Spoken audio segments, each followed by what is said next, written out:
મિત્રો, અત્યારે ગુજરાતમાં વરસાદે ભારે તાંડવ મચાવ્યું છે.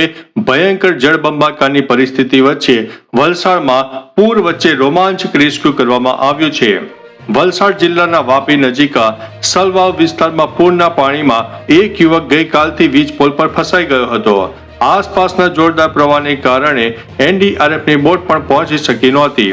જિલ્લા વહીવટી તંત્રએ દમણ કોસ્ટગાર્ડના હેલિકોપ્ટરની મદદથી જોખમી ઓપરેશન કરીને યુવકને સલામત રીતે બચાવ્યો છે. ભારે પૂર વચ્ચેનું આ સફળ રેસ્ક્યુ અભિયાન અત્યારે ચર્ચામાં જોવા મળ્યું છે. અન્ય મહત્વના સમાચારની વાત કરીએ તો વરસાદમાં 20 કિલોમીટર લાંબો ટ્રાફિક જામ સર્જાયો. દક્ષિણ ગુજરાતમાં સતત ભારે વરસાદના કારણે અમદાવાદ મુંબઈ નેશનલ હાઈવે પર વલસાડ અને નવસારી વચ્ચે ગંભીર ટ્રાફિક જામના દ્રશ્યો સર્જાયા. માર્ગ ઉપર પાણી ભરાવા અને પૂર જેવી સ્થિતિને કારણે 20 કિલોમીટરથી વધુ વાહનોની લાંબી કતારો લાગી છે.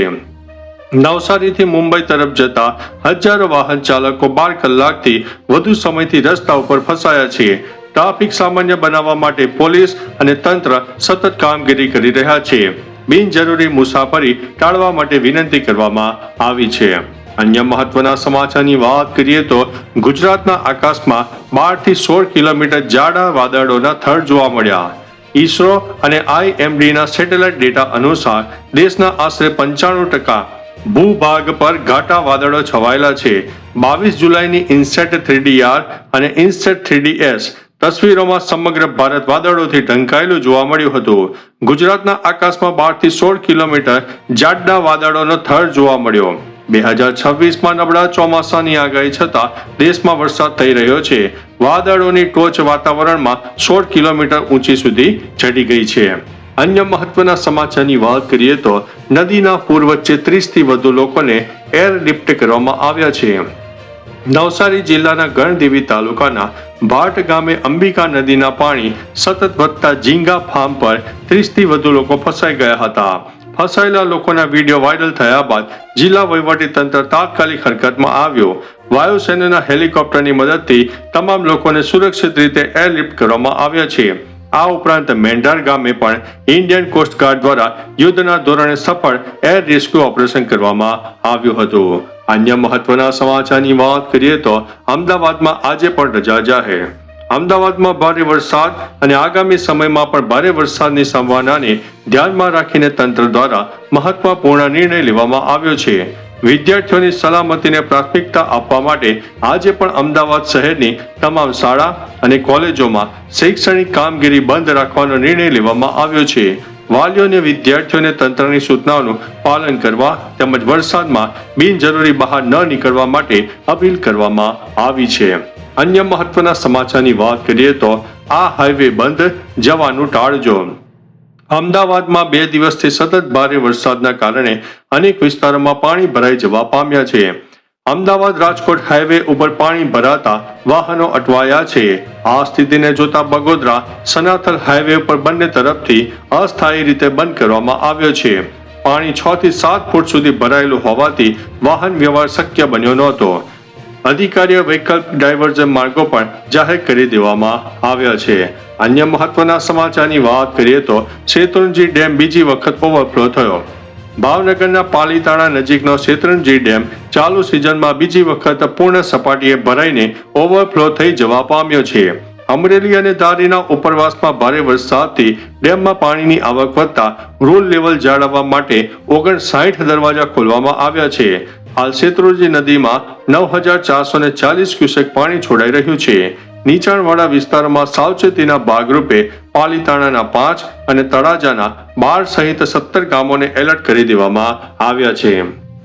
અન્ય મહત્વના સમાચારની વાત કરીએ તો રાજ્ય પર એક સાથે 4 મોટી વરસાદની સિસ્ટમ સક્રિય. આગામી 48 કલાક સુધી ભારેથી અતિભારે વરસાદની આગાહી છે. એક સાથે 4 મોટી હવામાન સિસ્ટમ સક્રિય થવાથી સમગ્ર ગુજરાતમાં વરસાદી માહોલ જામી રહ્યો છે.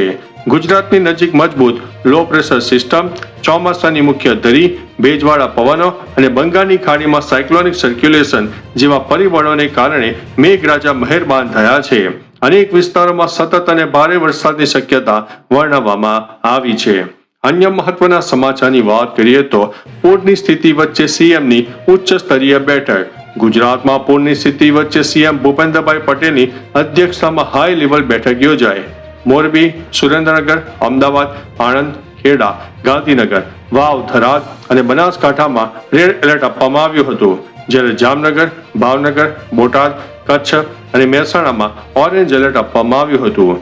અમદાવાદ અને ગાંધીનગર માટે સેનાની 4 કોલમ રિઝર્વ રાખવામાં આવી છે. રાહત કામગીરી માટે સરકારે 40 કરોડ રૂપિયા મંજૂર કર્યા છે.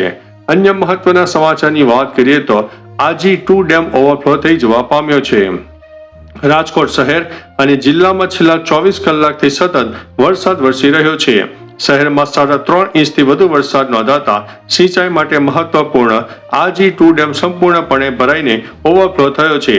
ઉપરવાસમાંથી પાણીની આવક વધતા ડેમના 6 દરવાજા ખોલીને પાણી છોડવામાં આવ્યું છે. આજી નદી બે કાંઠે વહેતા પડગરી તાલુકાના 10 ગામોને હાઈ એલર્ટ ઉપર મૂકવામાં આવ્યા છે, જેમાં બાગી, ડુંગરકા, નારાયણકા, સખપર, હરિપર અને ખંડેરી ગામોનો સમાવેશ થાય છે. અન્ય મહત્વના સમાચારની વાત કરીએ તો MS યુનિવર્સિટીમાં આજે 25 જુલાઈએ રજા રહેશે. વરસાદના રેડ એલર્ટના પગલે વડોદરાની MS યુનિવર્સિટીએ આજે 25 જુલાઈએ રજા જાહેર કરી છે. આ સાથે 25 જુલાઈથી શરૂ થનારી તમામ પરીક્ષાઓ પણ હાલ પૂરતી રદ કરવામાં આવી છે. યુનિવર્સિટી દ્વારા સત્તાવાર પરિપત્ર જારી કરીને વિદ્યાર્થીઓને જાણ કરવામાં આવી છે. રદ થયેલી પરીક્ષાની નવી તારીખો ટૂંક સમયમાં જાહેર કરવામાં આવશે. વિદ્યાર્થીઓને નવી પરીક્ષાની તારીખ અને અન્ય માહિતી માટે યુનિવર્સિટીની સત્તાવાર સૂચનાઓ પર નજર રાખવા માટે જણાવ્યું છે. તો ચાલો મિત્રો, ફરીથી દેશ અને દુનિયાના સુપરફાસ્ટ સમાચાર લઈને મળતા રહીશો. ત્યાં સુધી અમને રજા આપશો. નમસ્તે.